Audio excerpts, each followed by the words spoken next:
ছোট্ট আরেকটা হাদিস বলছি, সুনান তিরমিজি 3513 নম্বর হাদিস। রাসূলুল্লাহ সাল্লাল্লাহু আলাইহি ওয়াসাল্লামের বিশিষ্ট সাহাবী থেকে হযরত আম্মা জান আয়েশা রাদিয়াল্লাহু তাআলা আনহাকে সাহাবায়ে কেরাম প্রশ্ন করেছিলেন যে যদি আমরা লাইলাতুল কদর পাই আমরা কি করব?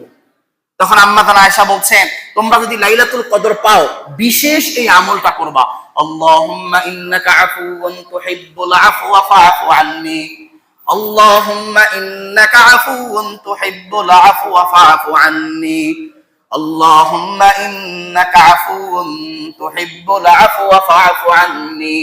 আল্লাহর কাছে এই দোয়াটা করা, আল্লাহুম্মা ইন্নাকা আফু, আল্লাহ আপনি তো ক্ষমাশীল, ইন্নাকা আফুউন আপনি তো ক্ষমাশীল, তুহিব্বুল আফওয়া আপনি তো ক্ষমা করতে ভালোবাসেন, ফাআফু আন্নী আল্লাহ আমারে ক্ষমা করে দেন, আল্লাহ আমারে ক্ষমা করে দেন। যদি পারেন এই দোয়াটা আল্লাহর কাছে বেশি বেশি করবেন, এই দোয়াটা বেশি বেশি আল্লাহর কাছে করবেন।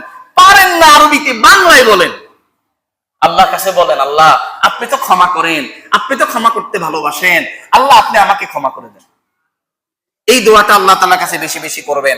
রাসূলুল্লাহ সাল্লাল্লাহু আলাইহি ওয়াসাল্লাম বলছেন, সহিহ আল বুখারী 2023 নম্বর হাদিস, হযরত উবাদা ইবনে সামিত রাদিয়াল্লাহু তাআলা আনহু হাদিস বর্ণনা করছেন, শবে কদর ঠিক কবে এই তথ্যটা রাসূল সাল্লাল্লাহু আলাইহি ওয়াসাল্লাম বলার জন্য, দেওয়ার জন্য তার হুজরা থেকে বের হয়েছেন, তার হুজরা থেকে বের হয়েছেন, তার রুম থেকে বের হয়েছেন, তার বাসা থেকে বের হয়েছেন, তার ঘর থেকে বের হয়েছেন, তার বাড়ি থেকে বের হয়েছেন যে লাইলাতুল কদর কবে সাহাবায়ে কেরামকে বলার জন্য।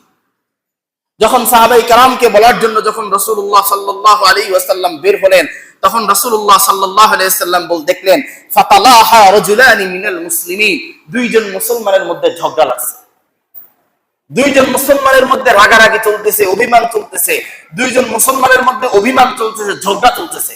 ফাতালাহা দুইজন মুসলমান ঝগড়া করতেছে। রাসূলুল্লাহ সাল্লাল্লাহু আলাইহি ওয়াসাল্লাম তখন তিনি বলেন ফারুফিআত ফারুফিআত ফারুফিআত, এই দুইজন ঝগড়া করার কারণে ওখান থেকে আল্লাহ তাআলা রহমত চলে গিয়েছে। ফারুফিআত ওই যে লাইলাতুল কদর কবে ওই তারিখটা আমার মেধা থেকে আল্লাহ তাআলা নিয়ে গেছে।